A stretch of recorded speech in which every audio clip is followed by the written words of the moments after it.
সুপ্রিয় দর্শক, আসসালামু আলাইকুম। আপনাদের সবাইকে স্বাগত জানাচ্ছি এখনকার আলোচনায়। আপনাদের সঙ্গে আছি আমি সিরাজুল ইসলাম। দর্শক, মার্কিন প্রেসিডেন্ট ডোনাল্ড ট্রাম্প এবং যুদ্ধমন্ত্রী পিট হেগসেথের ভেতরে প্রচণ্ড রকমের উত্তপ্ত বাক্য বিনিময় হয়েছে। কি নিয়ে? বিষয়টা আর কিছু নয়, ইরানের বিরুদ্ধে যুদ্ধ করতে গিয়ে আমেরিকা যে প্রচুর পরিমাণে অস্ত্র খরচ করে ফেলেছে এবং এখন নিরাপত্তার ঝুঁকিতে পড়েছে, এই বিষয়টি নিয়ে পিট হেগসেথের সাথে ট্রাম্পের উত্তপ্ত বাক্য বিনিময়। কোথায়? ওই যে সেদিন বলেছিলাম ক্যাম্প ডেভিডে বৈঠক, সেই বৈঠকে। এরপর সেই ইরান মধ্যপ্রাচ্যের দেশগুলোকে আবার সতর্কবার্তা দিয়েছে, আমেরিকা যদি কোনো রকমের ইরানের উপরে হামলা চালায় তাহলে মধ্যপ্রাচ্যের যত গুরুত্বপূর্ণ জ্বালানি স্থাপনা আছে তার সমস্ত সবগুলো ধ্বংস করে দেওয়া হবে। ইরানের হুঁশিয়ারি এটা। একই সাথে ওমানের সাথে ইরানের যে হরমুজ প্রণালীর ব্যবস্থাপনা নিয়ে সমঝোতা হতে যাচ্ছে বা চূড়ান্ত হয়েছে, বলা হচ্ছে যৌথ ঘোষণা খুব শিগগিরই আসবে। তাতে পরিষ্কার সিদ্ধান্ত নেওয়া হয়েছে প্রতিটি জাহাজকে 5 থেকে 7% টোল দিতে হবে। এই টোল যদি আদায় করে তাহলে ইরান বছরে যে পরিমাণে অর্থ পাবে, বড় বড় technology company Nvidia, Alphabet, Microsoft, Apple, এই সমস্ত কোম্পানি যে পরিমাণে লাভ করে প্রতি বছর, ইরান শুধু হরমুজ প্রণালী থেকেই সেই পরিমাণে লাভ করবে, টাকা পাবে। এদিকে লোহিত সাগরে আরেকটি সৌদি জাহাজে হামলা চালিয়েছে ইয়েমেন। এরপরেও অর্থাৎ লোহিত সাগরে একের পর এক হুতিরা হামলা চালানোর পরেও তেলের দাম কমেছে। কেন কমছে তেলের দাম? সুপ্রিয় দর্শক, এই কয়েকটি বিষয় নিয়েই এখনকার আলোচনা। আশা করি আলোচনা ভালো লাগবে আর আপনারা শেষ পর্যন্ত সঙ্গেই থাকবেন। যদি ভিডিও ভালো লাগে তাহলে লাইক, কমেন্ট, শেয়ার করবেন এবং চ্যানেলটি সাবস্ক্রাইব করে সাথে থাকবেন। দর্শক, চলুন আমরা বিস্তারিত আলোচনা করি। প্রথমেই বলেছিলাম মার্কিন যুদ্ধমন্ত্রী পিট হেগসেথ, তার সাথে প্রেসিডেন্ট ডোনাল্ড ট্রাম্পের উত্তপ্ত বাক্য বিনিময় হয়েছে। কোথায় হয়েছে? ক্যাম্প ডেভিড বৈঠকে। কয়েকদিন আগে ক্যাম্প ডেভিডে যে বৈঠক হলো, সেই বৈঠকে, ওই বৈঠকে বসে সিদ্ধান্ত হয়েছিল ইরানের বিরুদ্ধে ভয়াবহ হামলা চালানো হবে। কিন্তু সেই বৈঠকে মার্কিন ভাইস প্রেসিডেন্ট জেডি ভ্যান্স এবং মার্কিন সামরিক বাহিনীর প্রধান জেনারেল ড্যান কেন তারা বিরোধিতা করেছিলেন এবং তারা দুজন উদ্বেগ প্রকাশ করেছিলেন কি পরিস্থিতি দাঁড়াবে এই হামলা হলে। তার মূল কারণ ছিল আমেরিকার হাতে প্রচুর পরিমাণে অস্ত্র কমে গেছে। আর কেউ না জানুক, মার্কিন সামরিক বাহিনীর প্রধান জেনারেল ড্যান কেন তিনি তো জানেন। এবং আমি কিন্তু গতকালকের ভিডিওতেও বলেছি যে আমেরিকার বহু সংখ্যক জেনারেলকে ফায়ার করা হয়েছে, অর্থাৎ বরখাস্ত করা হয়েছে, অনেকে পদত্যাগ করেছে। মানে আমেরিকার মতো একটা দেশ, আমেরিকার মতো একটা সামরিক বাহিনী, তারা ইরানের সাথে যুদ্ধ করতে একেবারে অগোছালো, প্রচন্ড রকমের বিশৃঙ্খল অবস্থায় পড়ে গেছে। এই সমস্ত খোঁজ খবর আর কেউ না জানুক, জেনারেল ড্যান কেন তিনি কিন্তু জানেন। তার এই জানার কারণে তিনি বড় যুদ্ধের বিরোধিতা করেছেন। কিন্তু পিট হেগসেথ তার মান মর্যাদা বাঁচানোর জন্য এবং প্রেসিডেন্ট ডোনাল্ড ট্রাম্পের কাছে তার অবস্থান ঠিক রাখার জন্য যুদ্ধের পক্ষে তিনি সাফাই গিয়ে যাচ্ছেন। কিন্তু যখন ডোনাল্ড ট্রাম্পের কাছে একদম সুনির্দিষ্ট রিপোর্ট পেশ করা হয়েছে যে অস্ত্র কমে গেছে, থার্ড ইন্টারসেপ্টর যেটা, সেটা 80% শেষ, পেট্রিয়ট ইন্টারসেপ্টর অর্ধেকের বেশি শেষ। আর আগেই তো বলেছি যে আমেরিকার দূরপাল্লার যে 2টো ক্ষেপণাস্ত্র, একটা হচ্ছে আর্মি ট্যাকটিক্যাল মিসাইল, আর একটা হচ্ছে প্রিসিশন স্ট্রাইক মিসাইল। এই দুই মিসাইল আমেরিকার এখন যুদ্ধের প্রধান হাতিয়ার। এই দুটো অস্ত্র প্রায় শেষ, সামান্যই আছে, সহজ কথা। এই অবস্থায় আমেরিকা যদি ইরানের বিরুদ্ধে আবার যুদ্ধ শুরু করে, তখন ইরান তো পাল্টা জবাব দেবে। আমেরিকা কি করবে তখন? এবং ইরান বলে রেখেছিল যে আমেরিকা যদি ইরানের অবকাঠামোতে জ্বালানি বা রেল সেতু বা রেল স্টেশন, বিমানবন্দর, এই সমস্ত জায়গায় হামলা চালায়, তাহলে মধ্যপ্রাচ্যের একদম গুরুত্বপূর্ণ যত জ্বালানি স্থাপন আছে এবং বিমানবন্দর গুরুত্বপূর্ণ সমস্ত সবকিছু ধ্বংস করে দেবে ইরান। এইভাবেই তাদের প্রস্তুতি ছিল এবং তারা কিন্তু ঘোষণা করেছিল, তালিকা প্রকাশ করেছিল। ওইগুলো কি দিয়ে ঠেকাতো আমেরিকা, যার কারণে আমেরিকা এই যুদ্ধ করেনি। কিন্তু আমেরিকা বলে কথা তো বিশ্বের যে 1 নম্বর শক্তি বলে নিজেকে এখনো দাবি করছে, সেই আমেরিকা ক্ষেপণাস্ত্রের অভাবে অথবা ইন্টারসেপ্টর, ইরানের ক্ষেপণাস্ত্র শুট ডাউন করার মতো ক্ষেপণাস্ত্র তার হাতে নেই। এই কথা তো ডোনাল্ড ট্রাম্প মানতে চান না, মানতে পারেন না। তিনি সবসময় বলেন কি, পৃথিবীর সর্বশ্রেষ্ঠ সবচেয়ে বিশাল বড় বাহিনী আমেরিকার, এবং তাদের হাতে সবচেয়ে বেশি অস্ত্র। এত বেশি অস্ত্র পৃথিবীর আর কারোর হাতে নেই। তাই যদি হয়, তাহলে ব্যাপারটা কি দাঁড়াচ্ছে? তাহলে ব্যাপারটা দাঁড়াচ্ছে তার হাতে এখন ইরানের বিরুদ্ধে যুদ্ধ করার মতো ক্ষেপণাস্ত্র এবং প্রয়োজনীয় সব ধরনের অস্ত্র থাকতে হবে, এবং যথেষ্ট পরিমাণে। ওই যে আমাদের বাংলাদেশের টাকায় লেখা থাকে না, চাহিবা মাত্র দিতে বাধ্য থাকিবে, একটা কথা লাগে না, ওই রকম আর কি। আমেরিকা মনে করে যে সে অর্ডার করবে, তার অস্ত্র, তার সামরিক বাহিনী রেডি থাকবে এবং শুরু করে দেবে। এখন ইরানের বিরুদ্ধে বিশাল বড় যুদ্ধ করবে, কিন্তু ইরানের পাল্টা প্রতিক্রিয়া কি করে থামাবে সেই যন্ত্রপাতি নেই, তাইলে হবে কি করে? এই জায়গায় ডোনাল্ড ট্রাম্প গেছে ক্ষেপে পিট হেগসেতের উপরে। পিট হেগসেত যুদ্ধমন্ত্রীর উপরে ক্ষেপে গেছেন, এবং তিনি তো ফুল মিনিস্টার, পিট হেগসেত উপমন্ত্রী যিনি, তার কাঁধে দায় চাপাইছেন। ডোনাল্ড ট্রাম্প একদম তো পাগল না, এ সমস্ত বিষয়গুলো তো বলছেন। যুদ্ধমন্ত্রীর দায়িত্ব যে কত দূর ক্ষেপণাস্ত্র আছে, কত দূর নেই, কি হবে, ইত্যাদি ইত্যাদি। তো এই যুদ্ধমন্ত্রী যদি নিজের দায়িত্ব এড়িয়ে আর একজন প্রতিমন্ত্রীকে বা উপমন্ত্রীকে দায়ী করার চেষ্টা করেন বা বলেন যে উনি জানেন আমি জানি না, তাহলে যুদ্ধমন্ত্রীর থাকার কি প্রশ্ন, থাকার কি প্রয়োজন, তাই না? এই জায়গায় ডোনাল্ড ট্রাম্প প্রচণ্ডভাবে ক্ষেপে গেছেন। এবং আরও কয়েকদিন আগে একটা খবর বের হয়েছিল, আমিও ভিডিওতে বলেছিলাম, আরও 15-20 দিন বা 1 মাস আগে, যে ইরানের বিরুদ্ধে আসলে আর বড় যুদ্ধ করতে চান না ডোনাল্ড ট্রাম্প।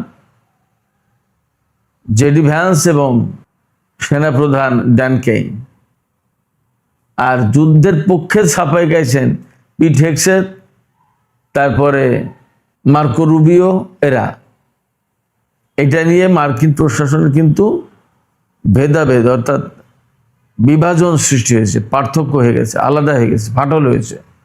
তো সেই আলাপ আলোচনার 15-20 দিন বা 1 মাস পরে এসে এখন যখন এই আলোচনা উঠছে যে ইরানের বিরুদ্ধে হামলা চালালে ইরান যে পাল্টা প্রতিক্রিয়া দেখাবে, ইরান যে ক্ষেপণাস্ত্র এবং ড্রোন মারবে ঝাঁকে ঝাঁকে, সেগুলো ঠেকানোর মতো কোনো ইন্টারসেপ্টার তাদের হাতে নেই পর্যাপ্ত, এবং তাদের হাতে যা আছে এগুলো যদি খরচ করে ফেলা হয়, তার কিছুদিন পরে ইরান যখন একাধারে মারতে থাকবে, সেইগুলোই তারা ঠেকাতে পারবে না। আর চীন, রাশিয়া, উত্তর কোরিয়া তো পরে থাকলো, চীন, রাশিয়া, উত্তর কোরিয়া কিন্তু ভেতরে ভেতরে অন্য লাইনে আছে। গতকালকেও বলেছি, আমি আবারও বলি, গতকালকে কিন্তু চীনা বিমান বাহিনী তারা পরমাণু অস্ত্রের পরীক্ষা চালিয়েছে, বিমান থেকে কিভাবে ছোড়া যাবে সেটা। ওপাশে জাপানকে প্রচণ্ড রকমের হুমকি দিয়েছে উত্তর কোরিয়া। দুটো বিষয় কিন্তু খুবই ইঙ্গিতপূর্ণ। সেই জায়গায় ইরানের সাথে যুদ্ধ করতে গিয়ে যদি আমেরিকার সমস্ত অস্ত্র খরচ করে ফেলে, তাহলে চীন, রাশিয়া, উত্তর কোরিয়া এদের বিরুদ্ধে যদি কোনো রকম যুদ্ধ শুরু হয়ে যায় তাহলে কি করবে? আমেরিকা তো একেবারে রণে ভঙ্গ দেবে। এই জায়গা থেকে ডোনাল্ড ট্রাম্পের মেজাজ খারাপ হয়েছে এবং তিনি পিট হেগসেথের সাথে খুব রাগারাগি করেছেন। আমার কাছে কেন জানে মনে হচ্ছে এই যুদ্ধ পরিস্থিতির কারণে পিট হেগসেথকে তার পজিশন থেকে সরিয়ে দিচ্ছে না। এই যে পরিস্থিতি তৈরি হয়েছে, এতে ডোনাল্ড ট্রাম্প যে লোক, তাতে এতদিন তার যুদ্ধমন্ত্রীকে সরিয়ে দেওয়ার কথা, বরখাস্ত করে দেওয়ার কথা, কিন্তু এখনো দেননি। আমার কাছে মনে হচ্ছে যুদ্ধ পরিস্থিতিটা একটা জায়গায় যাওয়ার পরে, অর্থাৎ একটা সমাধানে যাওয়ার পরে এই কাজ করবে। তবে সমাধানটা কি সহজ? ইরানের পক্ষ থেকে একদম পরিষ্কার করে বলা হচ্ছে সমাধান মোটেই সহজ না। সহজ না কেন? আমেরিকা, পাকিস্তান, কাতারের মধ্যস্থতায়, তুরস্কের মধ্যস্থতায় যে ইসলামাবাদ সমঝোতা স্মারক সই করলো, সেই সমঝোতা স্মারক তারা ভেঙেছে, তারা লঙ্ঘন করেছে, যুদ্ধবিরতি লঙ্ঘন করেছে। ইরানের উপরে যে নিষেধাজ্ঞা ছিল সেই নিষেধাজ্ঞা কিছু শিথিল করেছিল, সেইগুলো পুনর্বহাল করেছে। ইরানের বিদেশে যে সমস্ত আটকে থাকা সম্পদ, টাকা পয়সা, সেগুলো ফেরত দেওয়ার কথা, সেগুলো এখনো দেয়নি। অর্থাৎ যে সমঝোতা ছিল তার কিছুই বাস্তবায়ন হয়নি। আবার এখন আমেরিকা যদি হরমুজ নিয়ে সমাধান চায়, যদি বলে যে আমরা একটা সমাধান করে আসো, ইরানকে যদি বলে, তো ইরান তো সর্বপ্রথম বলবে যে তুমি তো চুক্তি মানো না, তুমি তো সমঝোতা মানো না, তুমি তো প্রতিশ্রুতি মানো না, তুমি যেটা বলো সেটা করো না। দ্বিতীয়ত বলবে তুমি যে ইসলামাবাদ সমঝোতা স্মারকে সই করেছিলে সেইগুলো আগে বাস্তবায়ন করে তারপর তুমি আমার সাথে আলোচনা করার কথা বলো। তখন কি করবে? অতএব সমস্যার সমাধান কিন্তু খুব সহজ না। এবং আমি আপনাদেরকে বলি, আমেরিকা যদি ইরানের সাথে সমাধান করতে চায় তাহলে আমেরিকাকে অনেক কিছু হারাতে হবে। আগের বার যে 14 দফা সমঝোতা হয়েছিল তার প্রত্যেকটা দফা ইরানের পক্ষে ছিল। এবার হয়তো আরো দু একটা জড়িয়ে দেবে এবং সেগুলোও মেনে নিতে হবে। সবচেয়ে বড় যে বিষয়টা মানতে হবে সেটা হচ্ছে হরমুজ প্রণালী নিয়ে যে ইরান এবং ওমানের ভিতর ম্যানেজমেন্টের যে চুক্তি হচ্ছে, এই চুক্তি ডোনাল্ড ট্রাম্পকে মানতে হবে। সেই চুক্তিতে কি বলা হচ্ছে? সেই চুক্তিতে প্রথমত এবং প্রধানত বলা হচ্ছে হরমুজ প্রণালী দিয়ে কোন কোন জাহাজ পারস্য উপসাগরে প্রবেশ করবে সেটা ঠিক করবে ইরান। তার মানে কি? তার মানে হচ্ছে সমস্ত পণ্যবাহী জাহাজ পারস্য উপসাগরে যেতে পারবে হরমুজ প্রণালী দিয়ে। কিন্তু যদি ইরান মনে করে যে এই জাহাজটা ইসরায়েলের, ওই জাহাজটা আমেরিকার, এই দুটো জাহাজ যেতে পারবে না, তাই যেতে পারবে না, কথা নেই। আর অস্ত্র সামরিক সরঞ্জাম নিয়ে তো ইরান কোন জাহাজকে হরমুজ প্রণালী পার হয়ে পারস্য উপসাগরে যেতে দেবে না। তাহলে মধ্যপ্রাচ্যে আমেরিকার যে সমস্ত ঘাঁটি, এগুলোর একটাও সচল রাখার সম্ভব হবে না। শুধু তাই না, দেখেন কি হয়। যদি যুদ্ধবিরতি হয়, আবার সমঝোতার প্রশ্ন আসে এবং এই পরিস্থিতির সমাধানের কথা আসে, তাহলে ইরান সবচেয়ে বড় দুটো প্রশ্ন তুলবে যে আমাদের নেতাকে, আমাদের কর্মকর্তাদেরকে তোমরা হত্যা করলে কেন? এটা জবাব দাও। আরেকটা প্রশ্ন আসবে যে তোমরা কোন কারণে এখানে সামরিক ঘাঁটি রাখো, ঘাঁটি সরাও। এই প্রশ্নগুলোর, এই বিষয়গুলোর সমাধান কি? আমেরিকার হাতে কি আছে? সেক্ষেত্রে মধ্যপ্রাচ্যে অ্যাকচুয়ালি আমেরিকার জন্য বড় রকমের সমস্যা অপেক্ষা করছে।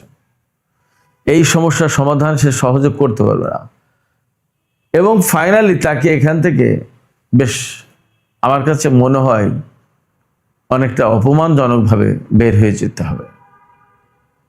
হরমুজ প্রণালী নিয়ে ইরান এবং ওমানের সাথে যে চুক্তি হচ্ছে তাতে ইরান হরমুজ প্রণালী ব্যবহার করা জাহাজকে টোল দিতে বাধ্য করবে, এটা মেনে নিতে হবে, এটা মাস্ট ফাইনাল।